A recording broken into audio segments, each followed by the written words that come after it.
பொள்ளாச்சியில் இந்து முன்னணி சார்பில் 54 விநாயகர் சிலைகள் ஆற்றில் கரைக்க பலத்த போலீஸ் பாதுகாப்புடன் ஊர்வலமாக எடுத்து செல்லப்பட்டது.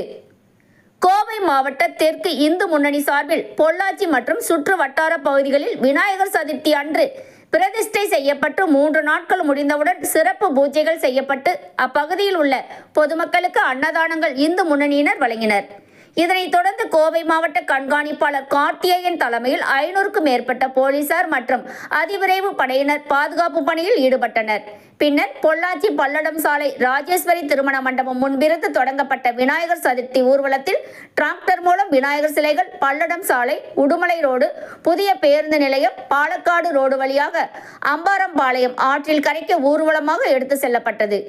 இதனைத் தொடர்ந்து பொதுமக்கள் நலன் கருதி போலீசார் மாற்றுப்பாதையில் செல்ல அனுமதிக்கப்பட்டனர். மேலும் அசம்பாவிதங்கள் நடக்காமல் இருக்க போலீசார் பலத்த பாதுகாப்புடன் ஊர்வலம் நடைபெற்றது. இதில் இந்து முன்னணி பிரமுகர்கள் மற்றும் பொதுமக்கள், சமூக ஆர்வலர்கள் பலர் கலந்து கொண்டனர்.